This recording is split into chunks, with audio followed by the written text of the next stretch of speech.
Assalamualaikum warahmatullahi wabarakatuh. Alhamdulillahilladzi anzalal Qur'an. Alhamdulillahil karimir rahman. Khalaqal insan, 'allamahul bayan. Asyhadu an la ilaha illallah wahdahu la syarikalah wa asyhadu anna Muhammadan 'abduhu wa rasuluh. Allahumma shalli wa sallim ala nabiyyina Muhammad wa ala alihi wa sahbihi ajmain, amma ba'd. Bapak yang saya hormati, Ibu, kemudian para ustadzah, para santri, jamaah Al-Madinah yang serta warga yang hadir pada kesempatan di sore ini. Alhamdulillah, pada kesempatan sore ini kita bisa sama-sama hadir di majelis yang mulia ini.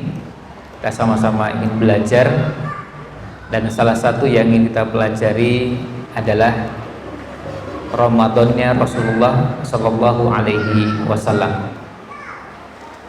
Kenapa kita perlu pelajari ini? Karena kita semua sepakat fa inna khairal hadyi hadyu Muhammadin Sallallahu Alaihi Wasallam. Karena sebaik-baik tuntunan adalah tuntunan Nabi Muhammad Sallallahu Alaihi Wasallam. Kadang-kadang kita mendengar kisah selama bulan Ramadan ada ulama-ulama yang menonjol pada ibadah tertentu. Misalnya dikisahkan Imam Syafi'i selama bulan Ramadan mengkhatamkan Al-Quran 60 kali. Imam Bukhari selama bulan Ramadan setiap harinya membaca 40 juz, 30 juz di waktu pagi, siang, sore, dan 10 juznya di malam hari. Atau Imam Qatadah bin Di'amah As-Sadusi, seorang tabi'in, dan banyak contoh-contoh yang lain. Nah, tetapi sebaik apapun contoh dari para imam dan ulama tadi, tentu tidak sebaik tuntunan Rasulullah Sallallahu Alaihi Wasallam. Maka tema kita di sore ini adalah bagaimana kita melihat Ramadannya Rasulullah Sallallahu Alaihi Wasallam. Ini yang akan kita coba untuk kita pelajari bersama. Dan Ramadannya Rasulullah Sallallahu Alaihi Wasallam ini, pembahasannya kita akan bagi dalam 3 pembahasan. Pembahasannya kita akan bagi dalam 3. Yang pertama, pembahasannya berkaitan dengan ibadahnya Rasulullah Sallallahu Alaihi Wasallam. Yang kedua, kalau tadi ibadah itu berarti hubungannya Rasul Sallallahu Alaihi Wasallam dengan Allah Subhanahu Wa Taala. Yang kedua, hubungannya dengan keluarganya, istri dan anak-anaknya. Kemudian yang ketiga, hubungan Nabi Sallallahu Alaihi Wasallam dengan umat dan masyarakatnya. Nah, inilah yang ideal, yang istimewa, karena yang bisa menggabungkan semuanya itulah yang sempurna. Kalau hanya menonjol di satu sisi, maka tetap tidak sempurna. Misalnya hanya menonjol di sisi ibadah tapi mengabaikan keluarga, atau memperhatikan keluarga tapi tidak memperhatikan umat dan masyarakatnya. Maka ini yang akan kita bahas bersama, 3 bagian ini. Jadi temanya adalah bagaimana Ramadannya Rasulullah Sallallahu Alaihi Wasallam. Nah, sebelum kita bahas satu persatu dari masing-masing bagian, tentu pembahasannya sejak awal kita bahas ini, temanya kita ingin melihat Ramadannya Rasul Sallallahu Alaihi Wasallam, tapi tidak akan dibahas dengan tuntas dan lengkap. Maka kita tidak menggunakan istilah ini kajian kupas tuntas. Nah, itu tidak, karena memang pasti tidak tuntas. Jadi kita menghindari istilah itu, karena kita menyadari pembahasannya perlu pembahasan yang waktunya panjang, waktunya lapang. Selain juga yang paling pokok adalah ilmunya, yang menyampaikan juga kalau ilmunya terbatas, ya tetap tidak akan tuntas. Ya. Jadi ya pembahasannya sesampainya ilmu yang didapatkan gitu aja, tidak akan temanya kupas tuntas. Ya. Tapi paling tidak tema-tema pentingnya akan kita coba kaji bersama. Nah, kita lihat Ramadan Rasulullah SAW. Pertama, bulan Ramadan sendiri, nama bulannya sudah ada sebelum adanya syariat puasa Ramadan. Jadi nama bulan Muharram, Safar, Rabiul Awal sampai dengan Dzulhijjah sudah ada sejak sebelum syariat puasa Ramadan. Nah, syariat puasa Ramadan ini mulai ditetapkan pada tahun kedua Hijriah. Dan Nabi SAW hidup sampai dengan tahun ke-11, tapi cuma sampai bulan Rabiul Awal. Itu artinya Nabi Muhammad SAW menjalani Ramadan hanya 9 kali. 9 Ramadan. Kalau dihitung dengan sebagian besar kita, atau bahkan mungkin kalau tidak seluruhnya yang hadir pada kesempatan sore ini di Masjid Al-Madinah ini, mungkin hampir bisa dipastikan semua kita ini bertemu Ramadan lebih banyak daripada Nabi Muhammad SAW. Sekarang santri yang paling muda usianya siapa? Ini berapa usianya? Berapa umurnya? 12. Ya. Pertama kali puasa Ramadan umur berapa? Atau sejak di mana? Tidak. Sejak usia 6. Ya, usia 6. Berarti berarti baru 6 Ramadan berarti. Nah, ini berarti lebih sedikit dari 6 Ramadan. Ya, berarti ada yang lebih sedikit dari 9 Ramadan. Nah, ini ada santri yang usianya 12 tahun. Jadi kalau dihitung dari Ramadannya Rasul Sallallahu Alaihi Wasallam yang 12, berarti ada santri yang baru bertemu Ramadan sebanyak 6 kali. Ya, ada yang mungkin 7 kali atau 8 kali. Dan bisa jadi ada yang belum sampai 9, ya, seperti beberapa santri tadi.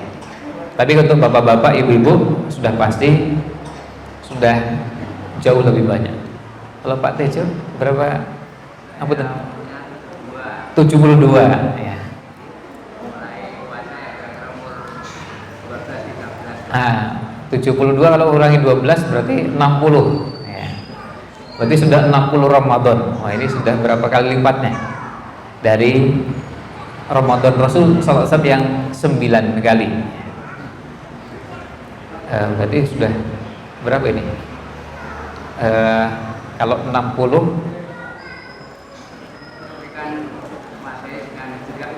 oh ya betul, masih dengan Hijriah. Jadi kalau Masehinya 72, berarti kalau Hijriahnya sudah sekitar 74 gitu ya. Ya, tapi kalau hitungan Ramadannya ya kira-kira tadi 60-an Ramadan. Nah, artinya beliau bertemu dengan bulan Ramadan beberapa kali lipat dari Ramadannya Rasulullah Shallallahu Alaihi Wasallam. Jadi Ramadannya Rasul Sallallahu Alaihi Wasallam cuma 9 Ramadan. Maka mengkaji, mempelajari tentang Ramadannya Nabi Muhammad Sallallahu Alaihi Wasallam itu dari 9 Ramadan tersebut. Ramadan tahun kedua sampai dengan Ramadan tahun ke-10. Jadi 2, 3, 4, 5, 6, 7, 8, 9, 10. Jadi hanya 9 Ramadan. Nah, dari 9 Ramadan itulah kita ketahui bagaimana kegiatan ibadahnya Rasul Sallallahu Alaihi Wasallam di bulan Ramadan. Nah, sekarang kita coba lihat 3 bagian tadi. 3 bagian dari kegiatan Ramadannya Rasul Sallallahu Alaihi Wasallam. Dimulai dari yang pertama. Yang pertama adalah ibadahnya atau hubungan Nabi Muhammad Sallallahu Alaihi Wasallam dengan Allah Subhanahu Wa Taala. Ini yang pertama. Ya. Yang pertama yaitu hubungan antara Nabi SAW dengan Allah SWT atau Ramadan yang diisi dengan ibadah. Maka kita dapati secara ringkasnya ibadahnya Rasul SAW di bulan Ramadan adalah ibadah terbaik. Puasanya puasa terbaik, sholatnya sholat terbaik, tilawah Qur'annya adalah tilawah yang terbaik, dan semua ibadah yang beliau kerjakan adalah yang terbaik. Terbaik itu seperti apa? Kalau puasa bukan hanya sekedar tidak makan dan tidak minum, tapi juga tidak melakukan hal-hal yang masuk perbuatan dosa, maksiat. Maka ada istilah puasa juga matanya, puasa juga telinganya, puasa juga mulutnya, dan puasa organ tubuh lainnya. Ini puasanya Rasul Sallallahu Alaihi Wasallam. Maka kita tidak mendapati di bulan Ramadan beliau juga maksiat, tidak. Bahkan beliau sangat berhati-hati. Ini hubungannya dengan Allah Subhanahu Wa Taala. Kemudian kalau sholat malamnya, nah, salah satu Ramadan menggambarkan sholat malamnya Nabi Muhammad Sallallahu Alaihi Wasallam. Dalam hadis di Sunan Abi Daud dari sahabat Abu Dzar radhiyallahu an, beliau menuturkan bahwa pernah di satu Ramadan, ya, satu dari 9 Ramadan tadi, Nabi Muhammad SAW tidak sholat tarawih bersama kami selama 22 hari. Dari hari pertama sampai hari ke-22 tidak sholat bersama kami. Pada malam 23 beliau sholat tarawih bersama kami. Kalau bersama otomatis beliau yang mengimami, dan beliau sholat sampai sepertiga malam. Cara menghitung sepertiga itu mulai dari maghrib sampai subuh lalu dibagi 3. Itu cara menghitung sepertiganya. Nah, sholat sampai sepertiga. Lalu kata Abu Dzar, pada malam berikutnya, malam ke-24 beliau tidak sholat bersama kami. Pada malam ke-25 beliau sholat bersama kami sampai setengah malam. Nah, sholat setengah malam itu sampai kapan? Lagi-lagi ngitungnya, hitung dari maghrib ke subuh lalu bagi 2. Kalau sekarang ini di Jogja, tengah malam itu kira-kira jam 11 lewat 6 menit atau lewat 7 ya. Jadi kalau kita menghitung tengah malamnya, ya kira-kira tentu nanti bisa dihitung, tinggal dilihat maghribnya jam berapa, subuhnya jam berapa, lalu dihitung berapa jam berapa menit, tinggal dibagi 2 ya, kira-kira jam 11 lewat 6 atau lewat 7 menit. Ya mungkin bisa geser sedikit, tapi tidak jauh dari angka tersebut.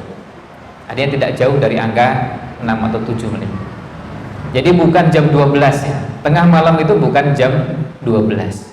Kecuali kalau subuhnya jam 5, maghribnya juga jam 5. Nah, tengah malamnya jam 12. Atau subuhnya jam 6, maghribnya jam 6. Nah, tengah malamnya jam 12.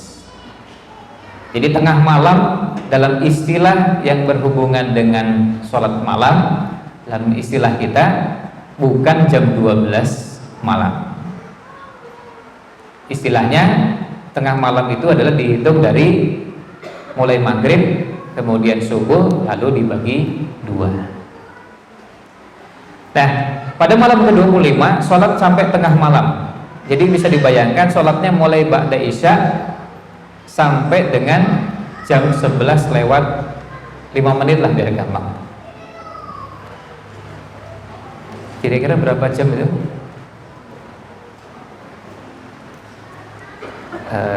Isyaknya jam berapa kalau kita sekarang?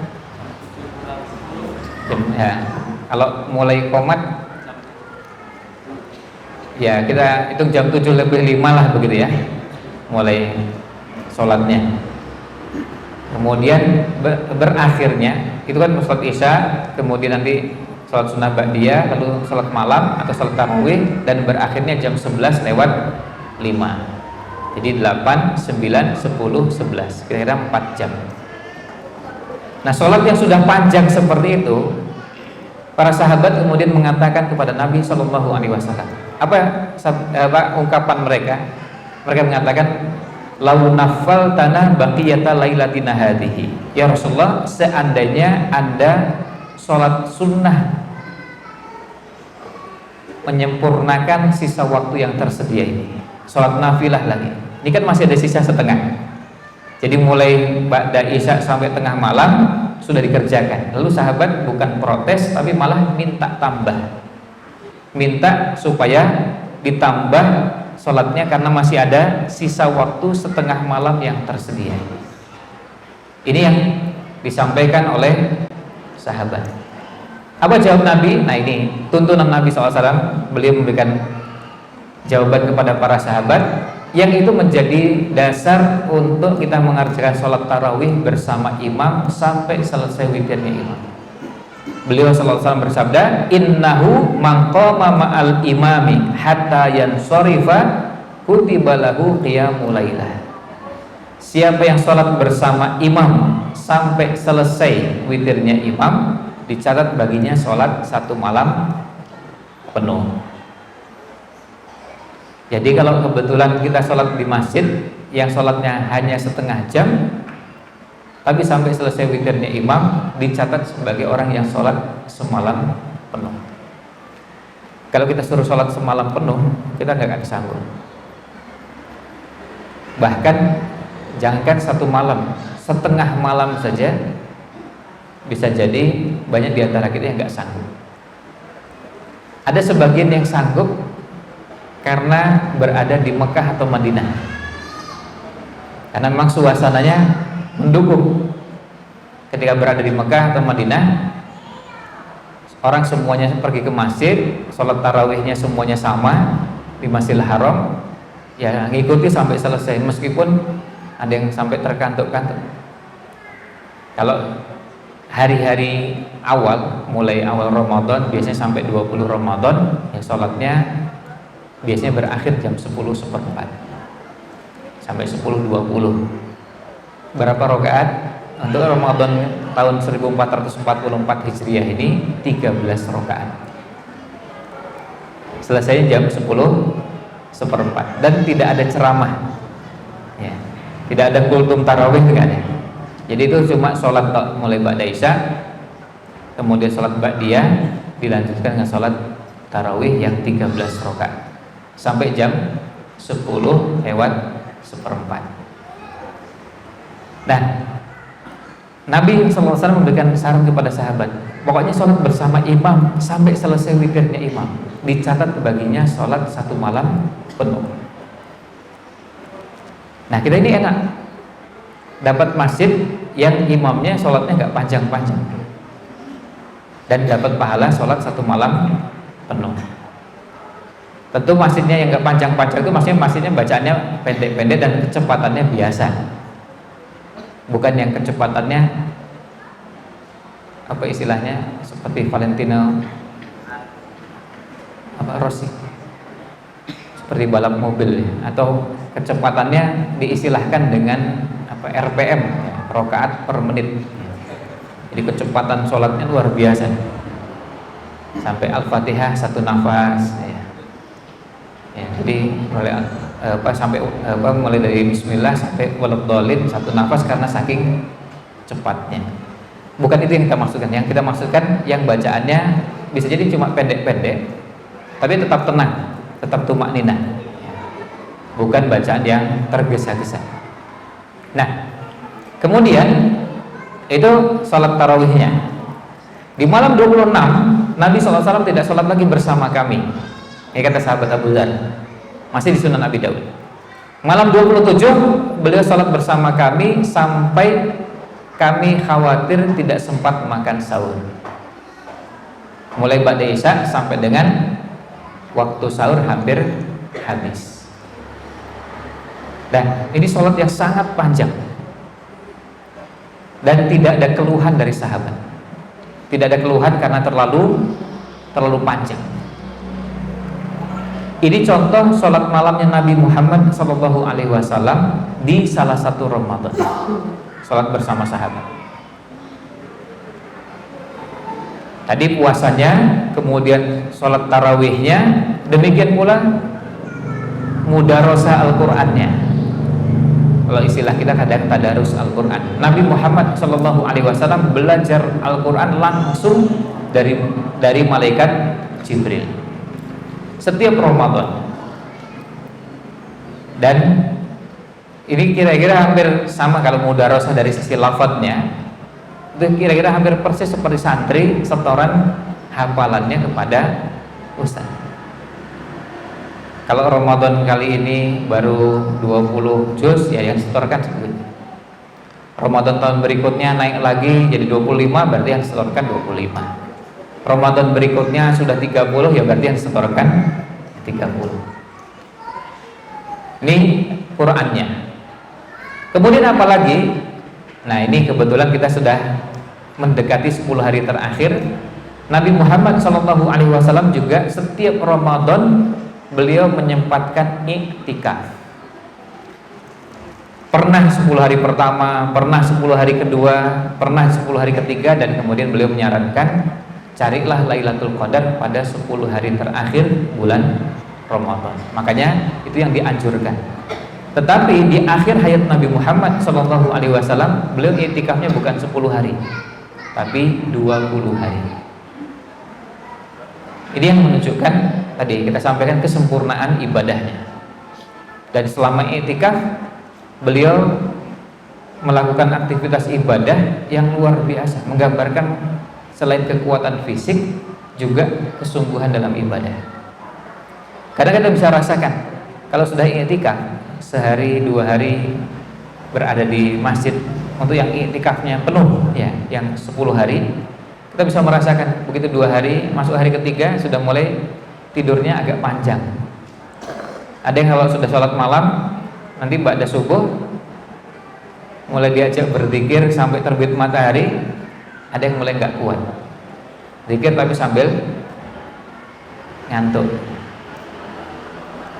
Nah, sementara Nabi Muhammad SAW tidak pernah diriwayatkan ketika beliau zikir ba'da subuh nampak terkantuk-kantuk ketika sedang zikir. Kalau santri ada nggak? Ya.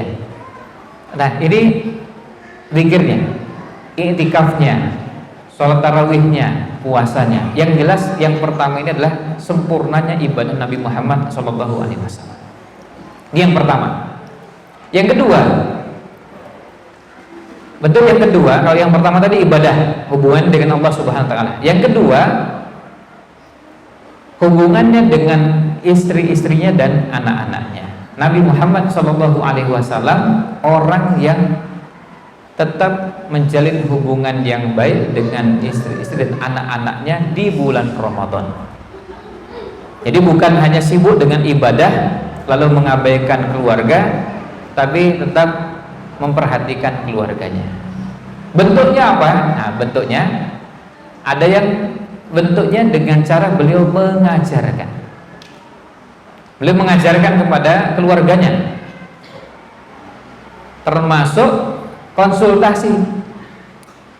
Bukankah hadis tentang sholat tarawih 11 rakaat yang meriwayatkan adalah istrinya? Ya, salah satu riwayatnya adalah riwayat dari Aisyah radhiyallahu anha, istri Nabi SAW. Kemudian apa cuma itu? Masih ada yang lain. Doa pada malam yang diharapkan menjadi Lailatul Qadar, yaitu doa Allahumma innaka afuwun tuhibbul afwa fa'fu anni. Siapa yang meriwayatkan? Istrinya, Aisyah radhiyallahu anha. Aisyah bertanya, "Ya Rasulullah, kalau seandainya saya mendapati malam yang diharapkan menjadi Lailatul Qadar, apa yang saya baca?" Lalu Nabi SAW mengajarkan Allahumma innaka afuwun tuhibbul afwa fa'fu anni. Nah, ini jamaah sekalian, nanti biasakan selama malam-malam di 10 hari terakhir sering-sering membaca doa ini. Nah, siapa yang meriwayatkan? Aisyah radhiyallahu anha. Kita dapatkan ilmu tentang hadis tersebut, riwayat tersebut, doa tersebut dari Nabi Muhammad SAW lewat perantaraan istrinya Aisyah. Lalu apa lagi? Bentuk yang lain ketika Nabi Muhammad Shallallahu Alaihi Wasallam i'tikaf. Ketika beliau i'tikaf, beliau menyempatkan menyapa keluarganya. Bahkan pernah ketika i'tikaf, kata Aisyah, ini lagi-lagi Aisyah yang menceritakan. Kata Aisyah radhiyallahu anha, pada saat Nabi sallallahu alaihi wasallam i'tikaf, beliau memasukkan kepalanya ke dalam rumahnya. Jadi begini, supaya kita bisa membayangkan rumahnya Nabi Muhammad sallallahu alaihi wasallam. Jadi kalau sekarang posisinya seperti ini, kita berada di masjid menghadap, ini kiblatnya ya, kiblatnya ke depan. Rumah Nabi Muhammad Sallallahu Alaihi Wasallam itu di sebelah kirinya, pojok kiri, bagian depan. Jadi kiri depan itu rumah Nabi Muhammad Sallallahu Alaihi Wasallam. Awalnya ketika kiblatnya menghadap ke Masjidil Aqsa, maka rumahnya itu adalah kanan belakang, karena menghadapnya ke Masjidil Aqsa, arah yang berlawanan. Tapi ketika diarahkan ke Ka'bah, posisinya berubah menjadi kiri depan. Sebenarnya tidak berubah, cuma karena posisi kiblat. Nah, di rumahnya nempel langsung dengan masjid, dan ada semacam jendela ya, atau celah, bisa juga dibilang pintu, tetapi tidak dengan ukuran yang besar, yang bisa langsung dari situ masuk ke dalam rumah, atau dari rumah langsung masuk ke masjid. Jadi Nabi SAW waktu itu tidak mengizinkan rumah para sahabat yang nempel langsung ke masjid lalu buka pintu masuk ke dalam masjid, kecuali sahabat Abu Bakar di arah yang berlawanan. Kalau tadi kiri depan, khawkhahnya Abu Bakar itu sebelah kanan depan. Dan sampai sekarang kalau di Masjid Nabawi masih ada tulisannya. Tulisannya diberi tulisan dengan kaligrafi yang indah. Tulisannya hadhihi khawkhatu Abi Bakrin. Ini khawkhahnya Abu Bakar. Yang artinya kalau Abu Bakar mau masuk dari rumahnya langsung ke masjid bisa. Yang diizinkan cuma Abu Bakar. Sahabat yang lain enggak, semuanya ditutup dan hanya masuk lewat pintu masjid, bukan pintu rumahnya yang langsung masuk ke dalam masjid. Nah, Nabi SAW ketika i'tikaf, hadisnya bisa dilihat juga di Umdatul Ahkam. Yang menarik, hadis ini di Umdatul Ahkam ditempatkannya di Kitabut Thaharah, babnya tentang haid. Aisyah menceritakan bahwa Nabi Shallallahu Alaihi Wasallam memasukkan kepalanya ke dalam rumahnya, kemudian saya mencuci kepalanya atau mengeramasi ya, kepala Rasulullah Shallallahu Alaihi Wasallam. Dan kata Aisyah, dan saya sedang dalam keadaan haid, sedang dalam keadaan datang bulan. Jadi Aisyah di rumahnya, Nabi SAW di masjid. Karena orang i'tikaf itu gak boleh keluar kecuali untuk kebutuhan yang mendesak. Sementara bisa cukup hanya mengeluarkan kepalanya saja, nggak perlu mengeluarkan badannya termasuk kakinya. Maka apa yang dilakukan? Yang dikeluarkan cuma kepalanya. Masukkan kepalanya, kemudian kepalanya dikeramasi oleh Aisyah radhiyallahu anha. Ya sudah, barang tentu kalau pas ketemu seperti itu ya ada omong-omongan sedikit, masuk mingkem aja gitu, terus kemudian gitu. Maksudnya bersihkan kepalanya gitu kan, langsung masa cuma ngomong gitu ya. Ada ngomong yang terjadi atau dialog yang terjadi antara Nabi SAW dengan Aisyah. Nah tadi Aisyah membersihkan rambut kepalanya Rasul Sallallahu Alaihi Wasallam, dan dalam riwayat tersebut tidak disebutkan baju Nabi SAW basah-basah atau basah kuyup. Ini berarti Aisyah itu sudah punya kemampuan ngeramasi rambut standarnya seperti salon, bukan potong rambut yang 7.500 atau yang 10.000, tapi sudah kelasnya seperti kalau kita masuk ke salon yang kalau kita tinggal senderan kemudian kepalanya dibersihkan, dikeramasi, baju kita nggak basah-basah. Santri pernah nyoba atau belum pernah nyoba gini? Pernah ya. Nah, ini artinya kemampuan ini sudah berada pada kemampuan yang sangat baik. Kemampuan membersihkan rambut, ya, keramas, tapi yang dikeramasi bajunya nggak basah-basah, nggak sampai basah pun. Ini yang kedua. Jadi Nabi SAW tetap berhubungan dengan istrinya, ngobrol. Ada istri yang juga menjenguk ke masjid, ada yang tanya, ada yang konsultasi. Kalau selama sebelum i'tikaf ya di rumah seperti layaknya suami istri. Ini yang kedua. Dan beliau mengajari kepada istrinya. Ini sekaligus titip pesan kepada para suami. Salah satu tugasnya suami, fungsi qawamahnya suami adalah mengajar istri dan anak-anak. Ngajar apa? Ngajar berbagai macam hal yang memang harus diajarkan kepada anak. Karena ada banyak hal yang perlu diajarkan kepada istri dan anak. Mau bicara tentang syariat secara umum atau hal-hal yang lain. Ya, ini yang kedua. Yang terakhir, yang ketiga, ini waktunya kita persingkat. Yang ketiga, yang terakhir adalah interaksinya Nabi Shallallahu Alaihi Wasallam dengan umat dan masyarakat. Jadi selama i'tikaf beliau juga, atau maaf, selama Ramadan beliau juga tetap berhubungan dengan masyarakat, dengan umat. Sejak awal Ramadan, pertengahan Ramadan, akhir Ramadan, beliau juga tetap berhubungan dengan masyarakat, dengan umatnya. Bentuknya apa? Ada yang bentuknya ngajari, beliau mengajar. Ada yang bentuknya beliau menjawab pertanyaan. Kalau menjawab pertanyaan tidak selalu di masjid tempatnya, bisa ketemu di jalan, ada orang tanya, konsultasi. Bisa di rumah, ada orang datang lalu curhat atau konsultasi. Dan bisa juga di tempat-tempat yang lain. Yang jelas tidak harus tempatnya di masjid.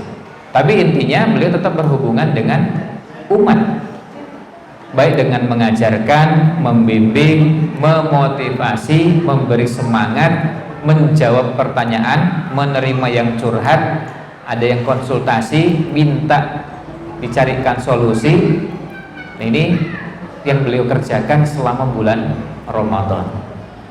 Jadi beliau tidak menghentikan kegiatan pelayanan publiknya, karena beliau apa? Khalifah. Ya kira-kira sama dengan lurah dan camat kira-kira kalau di sekup yang lebih kecil di negara kita ini. Selama bulan Ramadan ya tetap pelayanan kepada masyarakatnya jalan. Tidak berarti begitu bulan Ramadan maaf pelayanan pada masyarakat dihentikan, nanti baru ada lagi tanggal misalnya 10 Syawal ya. Tetap beliau juga melayani. Dan pelayanannya di mana-mana, bisa ketemu di jalan, ya beliau selesaikan. Bahkan kadang beliau juga yang mendatangi umat, mendatangi masyarakat. Ya, dalam bentuk-bentuk yang bermacam-macam tadi. Nah, ini bentuk hubungan beliau Shallallahu Alaihi Wasallam dengan umatnya.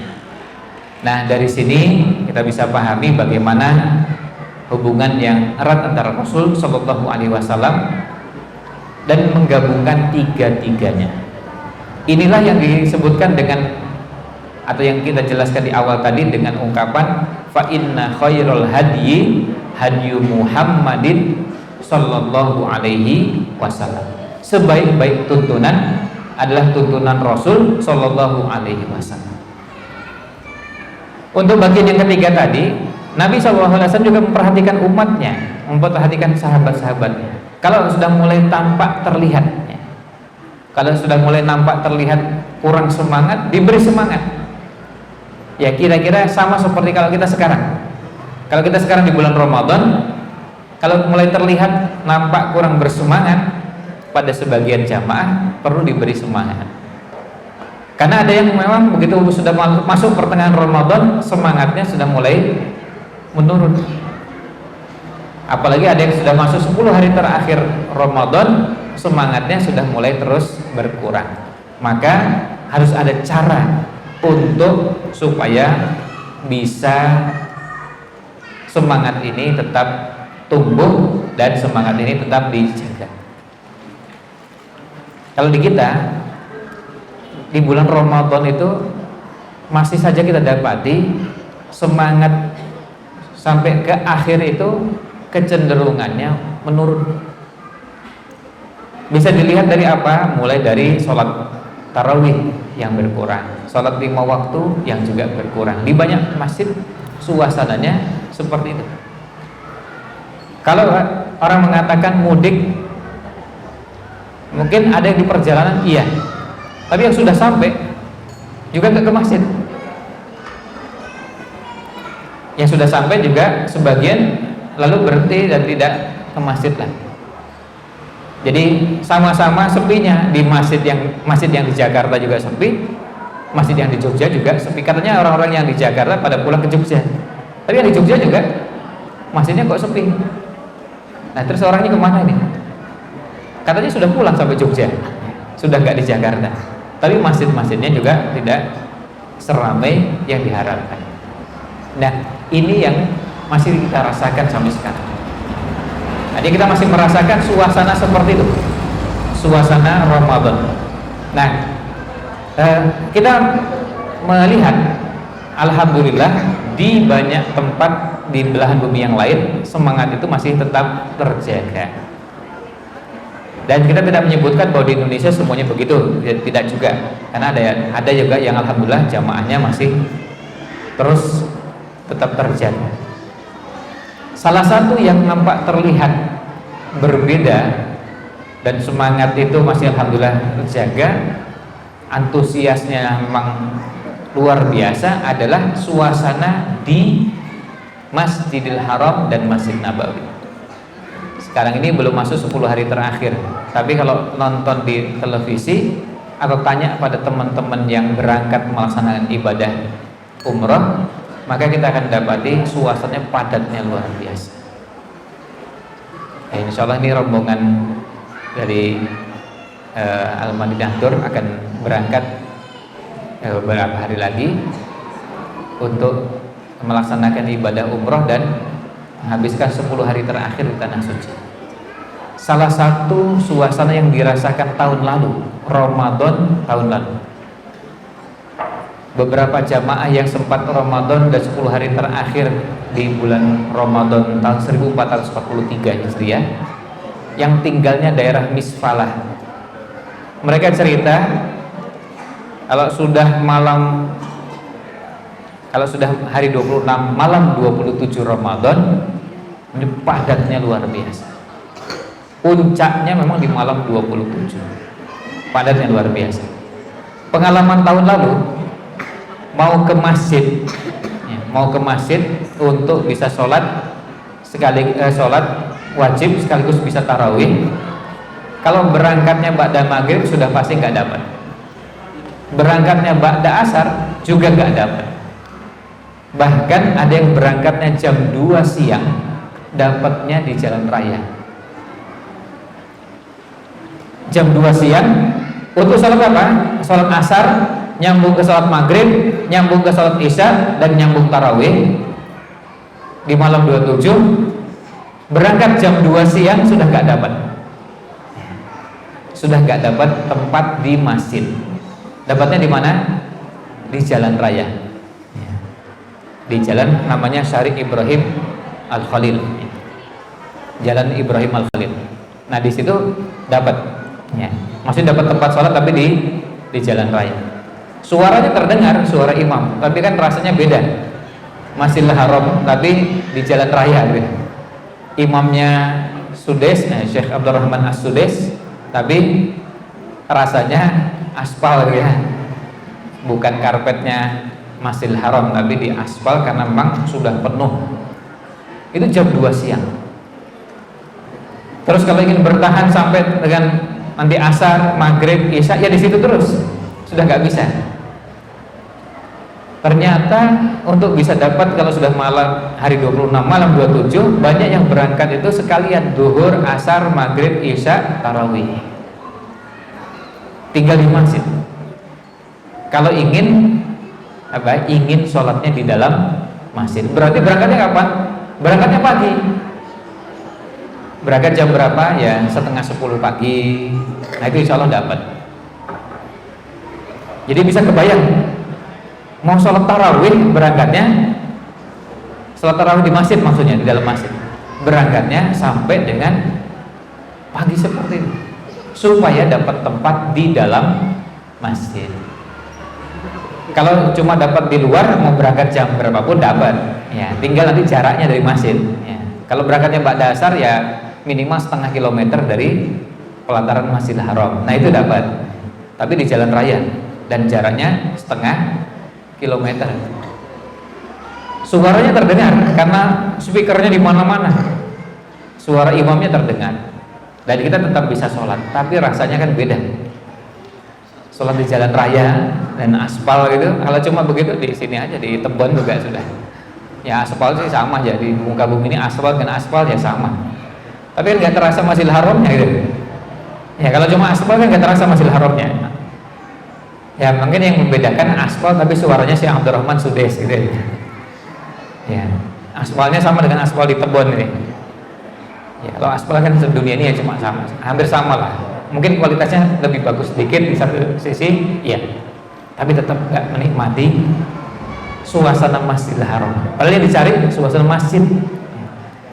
Karena suasana aspal ya nggak terasa Masjidil Haramnya. Nah, ini menggambarkan bagaimana suasana di 10 hari terakhir bulan Ramadan. Kita berharap, kita merindukan 10 hari terakhir Ramadan kita suasananya semakin hari semakin semarak, semakin bersemangat orang mengerjakan sholat tarawih dan ibadah-ibadah di 10 hari terakhir. Nah, demikian ulasan yang bisa kita sampaikan, dan kita berharap mudah-mudahan apa yang kita bahas ini ada manfaat yang kita bisa ambil. Dan tentu ketika kita berada di bulan Ramadan seperti ini juga semangat berinfak, semangat berderma juga ayo kita tingkatkan. Modelnya bisa beda-beda, tidak harus sama. Mau model seperti, karena model infak itu ada dua, model dermawan itu ada dua, ada model Asma dan model Aisyah. Kalau model Asma binti Abi Bakar, beliau itu dapat uang sedikit, dapat harta sedikit, dapat karunia Allah sedikit, lalu diinfakkan. Ini modelnya Asma. Tapi modelnya Aisyah gimana? Dikumpulkan dulu, baru didermakan, diinfakkan. Nah, kira-kira kita masuk yang mana ini? Masuk model Asma atau model Aisyah? Dua-duanya sama-sama bagus, karena ini cuma cara aja. Sedikit-sedikit, dapat sedikit langsung diinfakkan, dapat sedikit diinfakkan. Ada yang modelnya begitu. Tapi ada enggak, kumpulkan dulu banyak baru diinfakkan, modelnya Aisyah. Jangan sampai kita enggak dua-duanya, bukan Asma dan bukan Aisyah. Artinya sama-sama bukan dengan dua model itu, jadi artinya tidak berinfak dan dermawan. Nah, ini yang bisa kita bahas pada kesempatan di sore ini. Mudah-mudahan ada manfaat-manfaat yang kita bisa dapatkan, dan kita berharap pada Ramadan tahun 1444 Hijriah ini kita bisa terus mempraktekkan dan meneladani Nabi Shallallahu Alaihi Wasallam dalam segala bentuk ibadah yang beliau kerjakan, termasuk bulan Ramadan. Ada yang modelnya tadi hubungan dengan Allah diperkuat, tapi juga dengan keluarga dan dengan umat. Dan Ramadan tahun ini salah satu pengalaman berharga yang saya dapatkan adalah saya menemukan ada keluarga-keluarga yang nampaknya sudah memetik buah dari hasil proses mendidik anak-anaknya. Tanggal 4 Ramadan tahun 1444, kebetulan tanggal 4 dan 144, sholat di Masjid Nabawi, sholat maghrib diimami oleh Syekh Ali Al-Hudayfi. Ini imam senior Beliau ini ngimami sudah lama sekali. Saya pertama kali datang ke Madinah tahun 93. Bayangkan 30 tahun yang lalu saya datang ke sana. Syekh Ali Al-Hudzaify sudah jadi imam. Dan 4 Ramadan tahun 1444 atau Maret 2023 beliau ngimami di masjid yang sama. Artinya 30 tahun yang lalu sudah diimami dan sampai sekarang beliau masih jadi imam. Padahal beliau bukan mulai tahun 93. Saya nggak tahu persisnya mulai kapan, tapi yang jelas saya pertama di sana beliau sudah jadi imam. Nah, yang menarik adalah beliau jadi imam maghrib pada saat sholat tarawih pada bagian yang kedua, rakaat ke-7 sampai ke-13, yang imamnya adalah putranya, Syekh Ahmad Al-Hudzaify. Putranya juga sudah jadi imam Masjid Nabawi. Bapaknya jadi imam Masjid Nabawi sejak puluhan tahun yang lalu. Sekarang putranya Syekh Ahmad Al-Hudzaify juga jadi imam di Masjid Nabawi. Jadi satu malam itu alhamdulillah diimami oleh bapak dan anak. Bapaknya ngimami maghribnya, anaknya ngimami pada saat tarawihnya. Tarawih bagian yang kedua. Nah, kita merindukan dan kita berdoa mudah-mudahan Allah juga memberikan karunia kepada kita keturunan yang soleh dan solihah, yang kemudian menjadi imam-imam bagi orang bertakwa dan meneruskan ketakwaan yang telah dimulai oleh para orang tua kita.